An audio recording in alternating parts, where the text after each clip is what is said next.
Plot time. Yo, We're raiding Team Skull's hideout. yo, dude, if you want to be bad enough to join Team Skull, first you gotta make sure that you know everybody's favorite rapper, MC Hammer. Okay? Good. Now.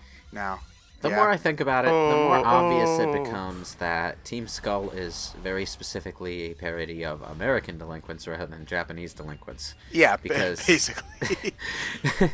they're really exaggerating the rapper stuff. Yeah, I don't know how much of that is in Japan, or because Japanese delinquents have a different kind of subculture. You would be able to tell if they were going for those though, because instead of the bandana masks, they would probably be using surgical masks. I thought that people so wore readily those available in in Japanese just normally if they were Oh sick. yeah, but they're so readily available is the thing. Oh, okay. So people have them, and if they want to cover their face, they're gonna try to use one of those. It's not gonna work, but all right. it's a thing that they do. Okay, so because I don't really know if like Team Rocket, for example, is supposed to be based off of like the American Mafia or the Japanese Mafia specifically, or a Yakuza. little bit of both, really. Giovanni being Italian, Yeah.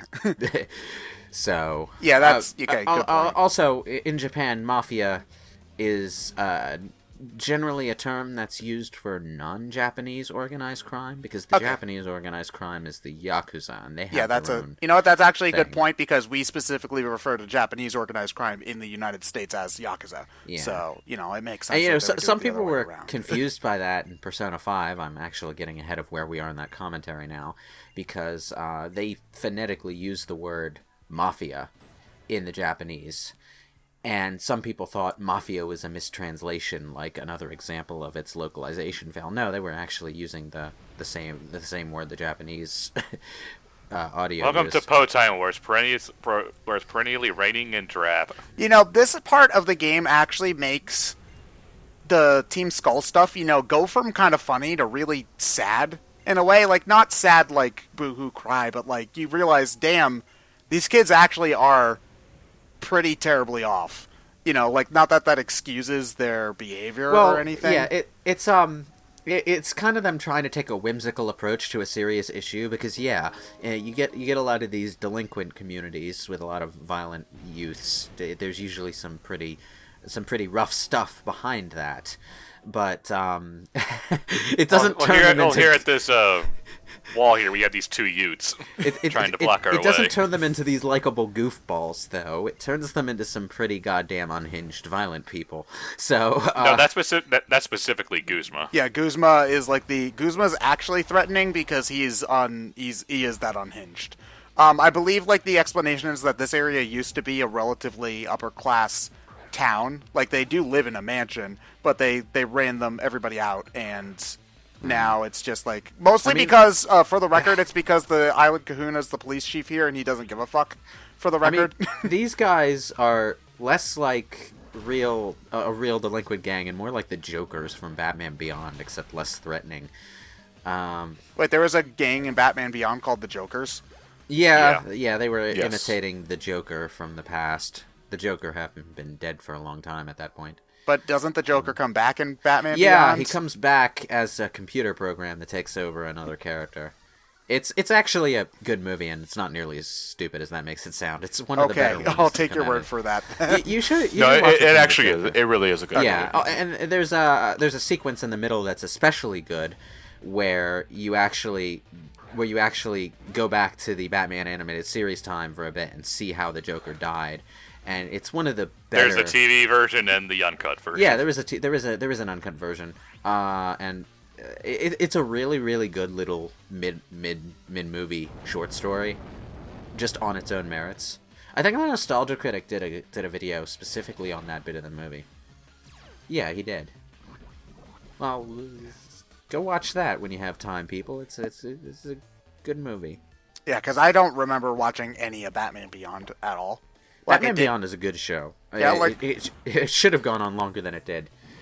I caught the rare episode of like Justice League, Superman, or the Batman animated series, but the only one I really watched was Teen Titans, but I never saw any of Batman Beyond. The only real weakness Batman Beyond has is that the villains aren't nearly as memorable on their own merits as the classic Batman villains are. But it makes up for that because with just having good stories built around whatever Batman is doing at the time. And it's the people behind the Batman animated series had a lot of creativity to them, and Batman Beyond lets them showcase that because it's mostly their original ideas. Guys, we have to pay for a Pokemon Center. Yeah, but it's 10 Pokédollars. It's literally the cheapest thing that Pokemon has ever had you actually pay for. But it's supposed to be free. GOP tax scam. Like how both decisions end with yo. Yeah, you see, that's the thing. You know, a lot of RPGs have this thing where, you know, you're in a dangerous area, so healing is, like, super expensive at this point. You know, a lot of RPGs do this. Even if they made you pay, like, 500, which at this point in the game is a pittance, it would feel more like that you actually had to try, as opposed to, like, oh, 10, we know that they should make you pay, but we don't want to make you, like, actually have to pay, so here. Wasn't there a point in one of the Final Fantasy games, 6 maybe, where, like, you're in enemy territory, so the inn will scam the fuck out of you?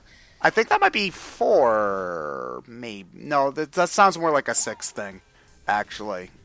Wait, one more time? There's an inn where if you try to stay there, it's, like, ludicrously expensive. And I think Final Fantasy VI, before plot, if you want the Thamaza before plot, they consider you strangers and they overcharge you. Also, if you try to sleep at the inn in, what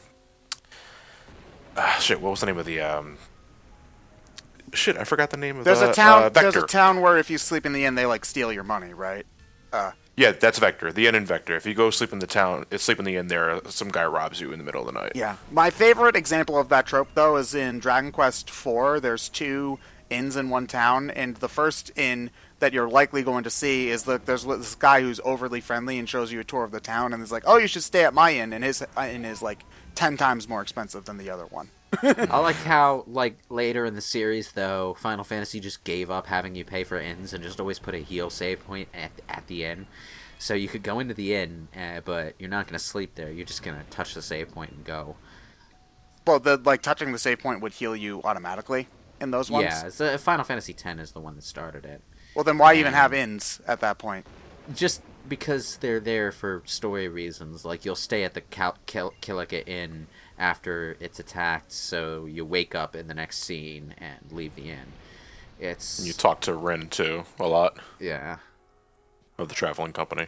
Traveling, something, I forgot his name. Yeah. Final Fantasy X had this sort of journey from A to B feeling to it, so you, at specific points in the story, when you reached a new location, someone would say, okay, it's time for us to rest, and something story-related would happen, but you never actually had to pay for the inn. Presumably, Yuna has a traveling fund that is kept separate from Tidus and his grubby little hands. And yet you still have to pay for everyone's weapons. How odd. The Spear Express card. All right, brave warriors of light, it's up to you to save the world from the darkness. Yeah, and you're gonna give us money to do that, right? Nope, but we'll make a bridge for you. Oh. Okay, you know what? Actually, my favorite example of that is in Dragon Quest II, where you're literally the king's son, and all he gives you is, like, a stick to go out and fight the monsters with. It's like, okay, Dad, thanks. Man. All right.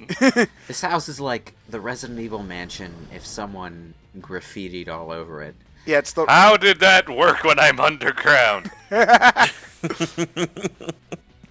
How did that work when you were underground? Gee, wow, okay. Oh, wait, it might be his ability? Maybe? No, he used Toxic. Yeah, but I believe the ability for Salandit is Corrosion. No, that should only count to letting poison and steel types get poisoned. Yeah, but, you know... That doesn't really count to missing. Yeah, but this is Pokemon. This would not be nearly even the strangest glitch that we even see in this series. Earlier in this playthrough, we saw Magikarp flopping around on dry water. So let's just go with it, okay? I guess. Dry water. Come on. You mean ice? No, I mean on top of the water, as if it were dry land. Well, remember? maybe Magikarp's just so incompetent it doesn't even know how to swim. Yeah, but it doesn't know how to sink either.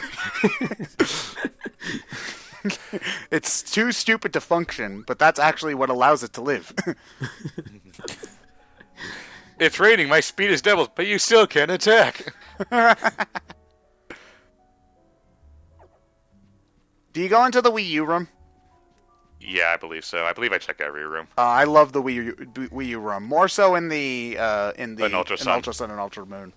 Because if you have a Switch, they're stuck with Wii U's. Yeah. Also, considering how it's raining indefinitely here, that pool should be full. So Well, I mean, if the drain's open, it wouldn't. But I don't think there is a drain in there, actually, now that I'm looking at it. I'm just saying logistically.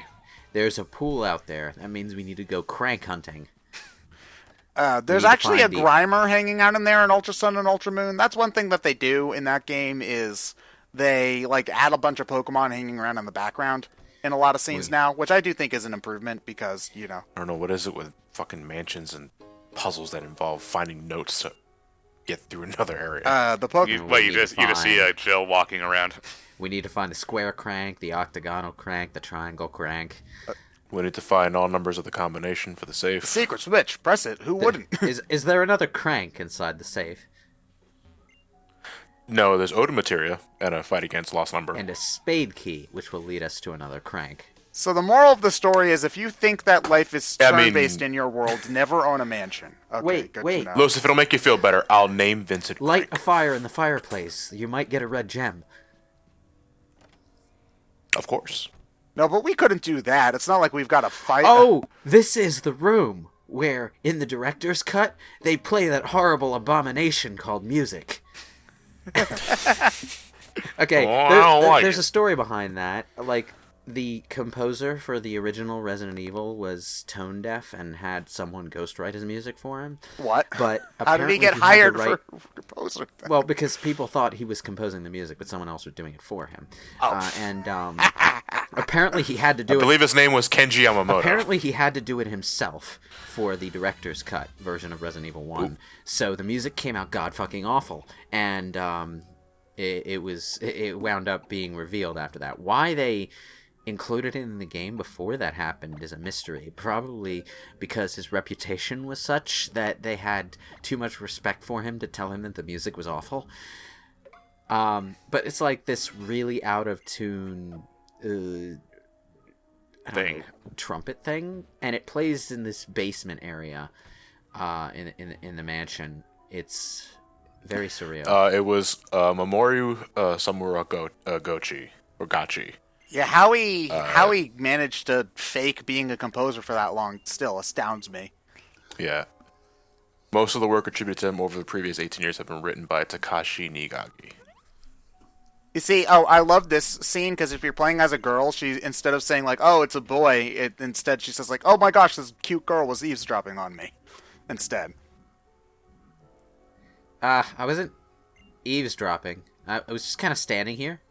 I just fucking barged into the room. You just didn't notice. I mean, it's kind of that's like eavesdropping plus. I was waiting for a polite moment to say hi. Okay, what do you do? I walk into the room and slam it. Okay, roll a stealth check. Natural 20. Oh shoot. Okay, this is literally the Resident Evil mansion. The layout is almost the goddamn same. Ugh. Well, I mean, it's a pretty. Well, I mean, there's more flat screen televisions here. Well, it's a. Oh, they do have Wii U's. They've got so many Wii U's, and all of them are for Smash, I imagine. But they never got any of the adapters, so they're stuck playing with Wii remotes. I think they have Wii remotes on the tables too. Yeah, they do. But in Ultra Sun and Ultra Moon, you have a Switch. They're stuck with Wii U's. I think they might even be black now. So they purposefully updated the room, but left them Wii U's.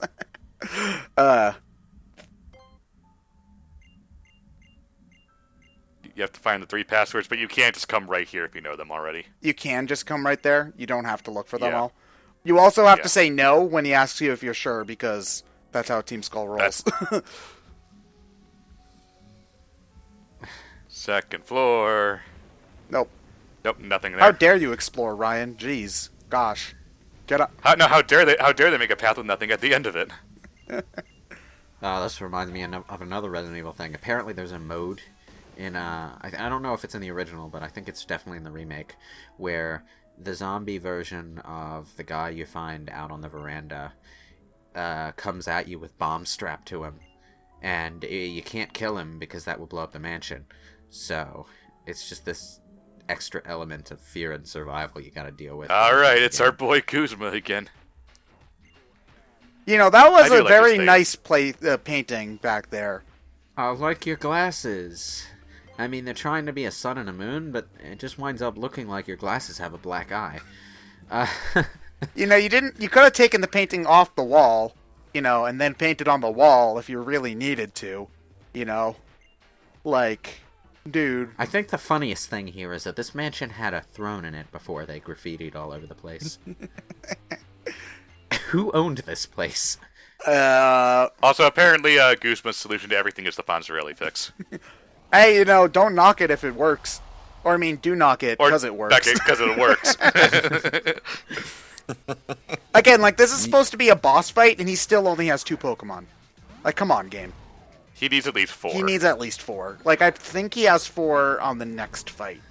Like, come on. I was actually, for my stream, twitch.tv/xnshadow, you should check it out. See, John, you're not the only one who can shamelessly plug yourself. I was actually replaying White 1, and yeah, even in that game, trainers still have, like, 4 Pokemon early on. So it's really just, I think, 6 and 7 where they start really rounding down how many Pokemon even bosses tend to have. And it's, I know this is something we've gone on and on about, so I won't dwell too hard, but I really miss it. You know, it made the game feel a lot more challenging in a lot of ways. Well, it's almost like bosses should be hard. Yeah, you know, like, again, it's not like Pokemon's ever been unbearably challenging, you know, like Crotch fire. You'll get caught up in it. Crotch fire. Crotch fire. You get caught. Oh. Now I feel old again. What? You don't want to play Crotch Fire? I remember those commercials for Crossfire. It was, Well, same here. Yeah. Oh, okay. They were really trying to make extreme, cool feeling board game type. It was things the at 90s. time. Yeah. What Because did you think they were doing? Yeah, but if Yeah, somebody because, did you own the know. game, nobody had any balls left because they all fall out of the bag. So you can't really even play it anymore because nobody's got enough pieces. I think one of the only board games you could ever own where you could legitimately say, without any sort of irony, when you is said that I lost my that, balls. when you said that, I thought it was like a shot at their manhood. No, the game actually has a bunch of balls. It has in balls, It. It took me a few seconds to remember that. A nice bit of lore thing here. You get a Bugnium Z here from him. It's easy to forget, but too. It's easy to forget, but he was clearly... They explained that Guzma was taking all the Bugnium Z from everyone, so he'd be the only one who could use it. Yeah, even though he doesn't have a Z crystal himself. Yeah. So that's, you know, Yeah. that again, like, there's a lot of really cool character stuff to this game. You know, I think, see, okay. Yeah, so you're not special for owning Z crystals. Yeah. Other people have them. Yeah, they do that on the routes too. I mean, we skip a lot of these trainer battles, so we're not really seeing it all that much. But when Ryan goes to fight the trainer who, after you beat all the other trainers on the route, you get something from, a lot of them have Z moves. So yeah, like anybody who's gone through the trials and has done the island challenge can use Z crystals, and that's something that they don't really kind of elaborate on in a lot of the other Pokemon games. Like, you can assume that the other trainers you could find on routes have done gym badges and stuff like that, and a couple of them mention it, but it's easy to forget that, to forget that, oh yeah, you're not the only one who's doing this, you know? You're not super duper special. It's something everyone does.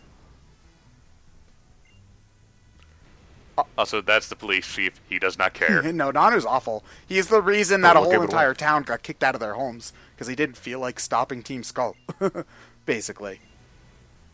Or at least that's what we have to take as the implication. You know, they don't straight out This say it. girl is so naive. But... No, she's just sees the good in her uncle or something. Although, to be fair, she also can't afford real clothes, so, you know. Maybe she even though she's a princess. Yeah, I mean, technically. Well, technically, being a princess still means you're a princess. Yeah, but that doesn't mean you're rich, either. I guess not. You know, if we had to go through all that to save a Pokemon, couldn't it have at least been a cute one instead of a young goose? But it was for a little girl.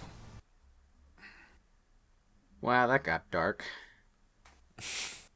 Yeah, maybe we'll find out that he's the dark type trainer. Oh! He's the dark type trainer. I actually didn't know that when I said that. Okay.